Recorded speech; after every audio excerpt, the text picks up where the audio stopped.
Hello mga ka-Charlotte, for today's video, ito po ang video namin guys na kami ay naliligo kung saan ang waterfalls.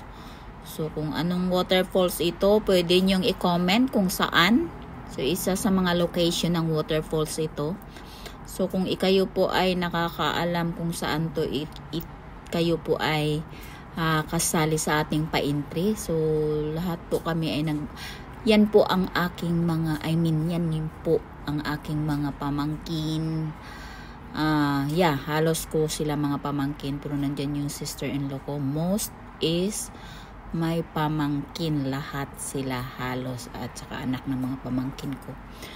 So nagbabanding kami niyan guys dahil bago kami maliligo, kailangan muna naming kumain. So ayan. Isa sa mga kasama ko dyan ay anak ng kapatid ko na lalaki. I think lahat sila puros anak ng kapatid ng lalaki ko. Charot. Walang, mayroong isa pala na halo na anak ng kapatid ng babae ko. Kung ano man yan, ay hindi ko na ipapublish dahil hindi nyo naman kilala. Charot.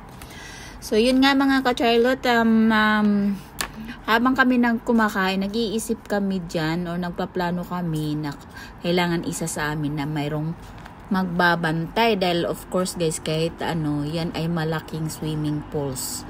So isa sa swimming pools na nandyan sa nakatala sa ating talambuhay or sa libro.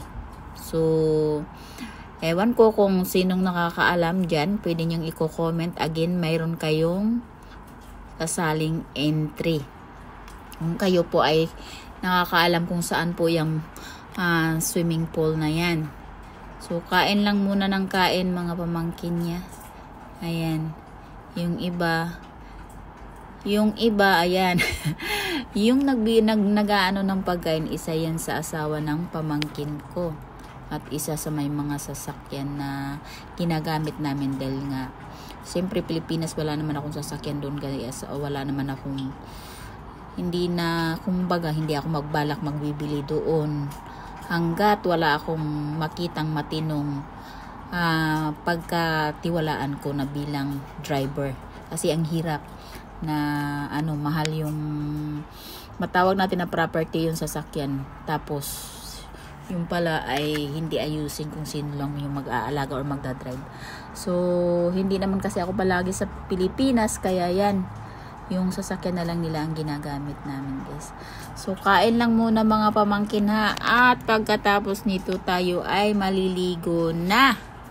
Wow!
naiinitan guys dahil dyan kami sa second floor. So kumuha kami ng aming cottage ay sa second floor dahil nga sa baba yung swimming pool. Pero naiinitan pa rin. Init na init. Hala, pamaypay ng pamaypay. Hala, sige paypay talaga. Ang bilis ng paypay. So yun na nga guys, pagkatapos nito tayo ay maliligo. At yung iba ay paypay na lang ng paypay. Nabusog na. Ayan, yung isa naman ay painom na lang ng painom ng tubig. At hindi naman lahat makausap niya at naintindihan niya. Kaya mas marami namang Bisayan language, kaya wala. So ito namang isa, nagdisturbo dyan paagi-agi, padaandar. Oh, wala na. Yung iba nag-ano na ng tiyan sa init. nagbukas na ng tiyan sa init. Ayan. Sobrang init. Naiinitan. Oops! Ang isa namunas na sa mukha. Wala lang. Simple lang. Parang hindi alam. Nag-video tayo. Ay, nako.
Oh, this one is until here. Oh. It's really cold, you know. I don't know. Sabi niya cold.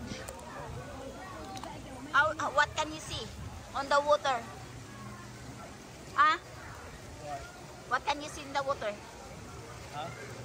The water is. I take my time. Huh? I take my time. Take my time.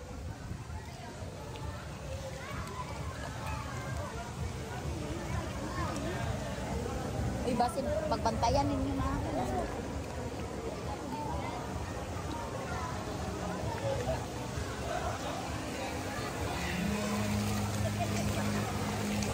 Bantao dito.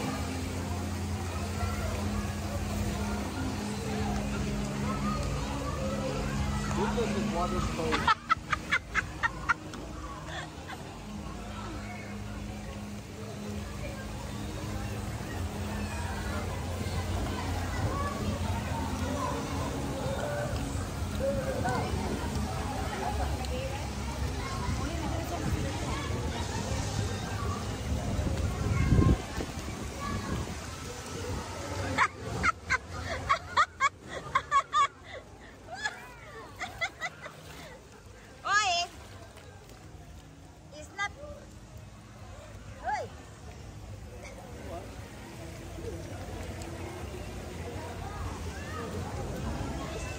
Sumpagan tamang kita ba?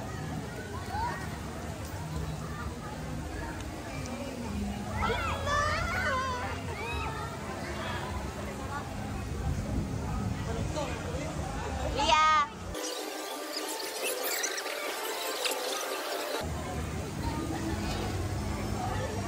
Magkuha ko